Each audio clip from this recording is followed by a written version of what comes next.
I'm gonna be honest with you. I almost didn't want to turn on the camera. In fact,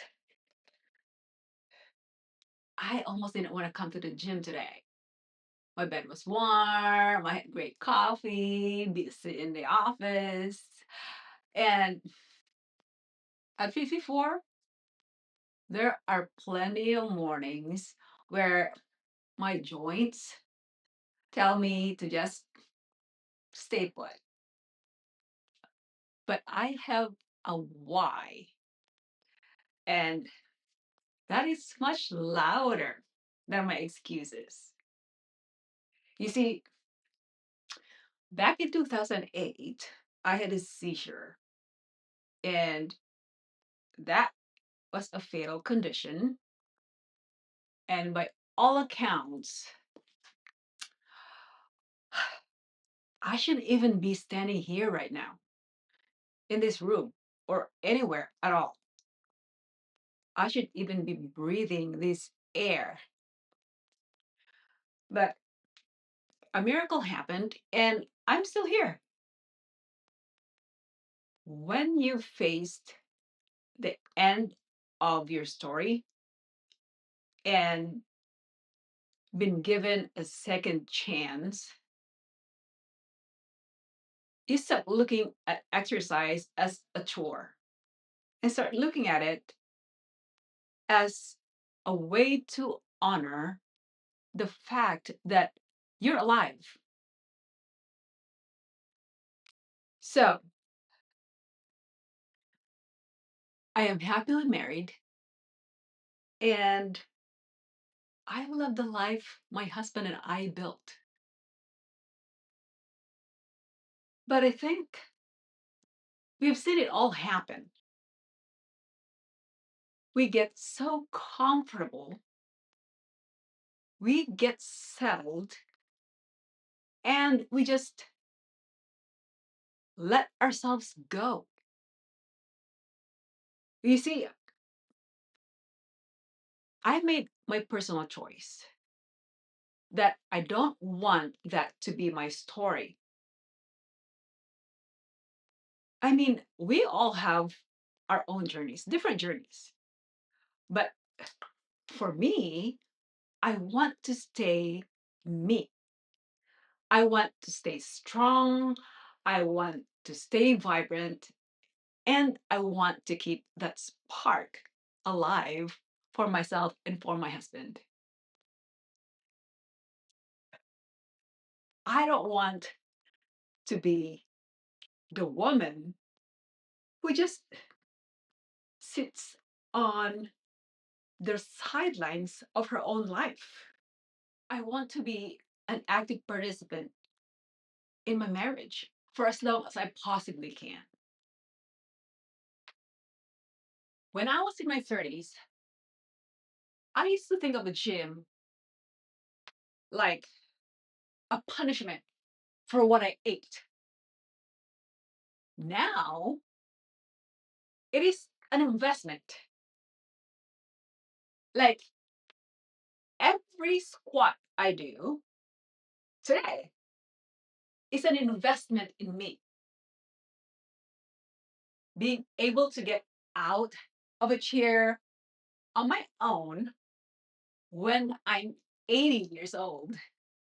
So every weight I lift is making sure I can still travel with my husband and carry my own luggage without needing help. I mean, it's easy to get so comfortable and get into a trap zone where you stop pushing yourself because you're happy. But if I get too comfortable, I stop growing. I want to stay independent. I want to live my life later years without being in constant, avoidable, yes, I said avoidable pain. And This iron right here, it's my insurance policy for my 70s and 80s. Seriously.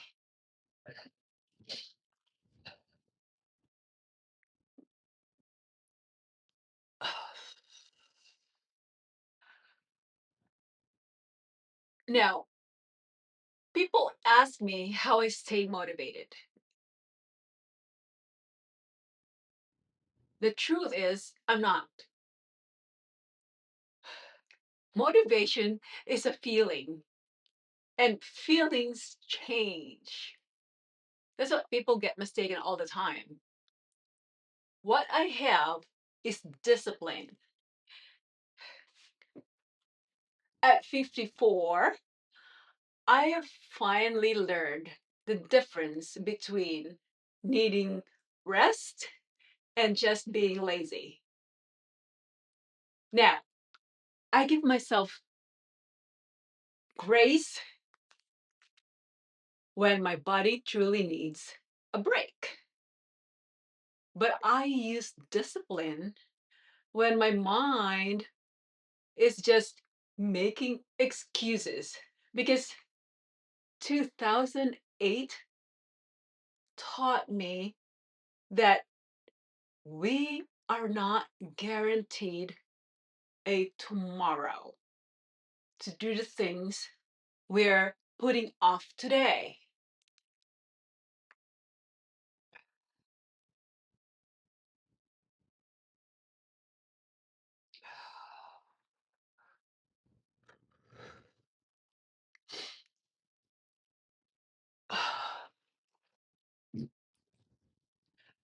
Now, if you're watching this and you feel like you've let yourself go or it's too late to start,